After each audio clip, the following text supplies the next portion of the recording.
ప్రతిపక్ష పార్టీలో సీఎం కేసీఆర్ లాగా ముందు చూపు ఉన్న నేత ఒక్కరు లేరని తెలంగాణకు కేసీఆర్ హ్యాట్రిక్ సీఎం కావడం ఖాయమని మంత్రి నిరంజన్ రెడ్డి అన్నారు. కరీంనగర్లోని రామ్నగర్లో మార్క్ ఫేడ్ ఆధ్వర్యంలో నూతనంగా ఏర్పాటు చేసిన పెట్రోల్ బంకును మంత్రి గంగుల కమలాకర్తో కలిసి ఆయన ప్రారంభించారు. సీఎం కేసీఆర్ చేపట్టిన పథకాలకు భిన్నంగా ఏం చేస్తారో చెప్పకుండా ప్రతిపక్ష పార్టీలు తమ పాదయాత్రలో వ్యక్తిగత దోషాలు చేస్తున్నారని ధ్వజమెత్తారు. వీరంతా తెలంగాణ రాష్ట్ర ఏర్పాటుకు అడ్డంకులు సృష్టించిన వారేనని, వారే మరోసారి కొత్త రంగులతో ముందుకు వస్తున్నారని ఫైర్ అయ్యారు.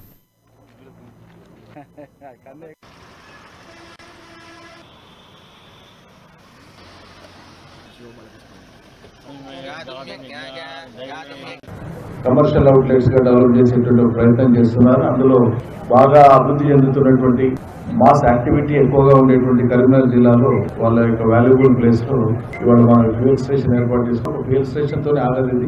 వీళ్ళకు ఉండేటువంటి స్థలాలను బట్టి అక్కడ మార్కెటబిలిటీని బట్టి డిఫరెంట్ అవుట్లెట్స్ కోసం కూడా వాళ్ళు మార్కెటింగ్ డిపార్ట్మెంట్ తరఫున ప్రయత్నం చేస్తున్నారు. మార్కెట్ సో వాళ్ళ ఈ తొలి ప్రయత్నానికి ఆల్రెడీ ఇటువంటి నడుస్తున్నాయి. ఇక్కడ ఈ జిల్లాలో చేసిన తొలి ప్రయత్నానికి నా శుభాకాంక్షలు.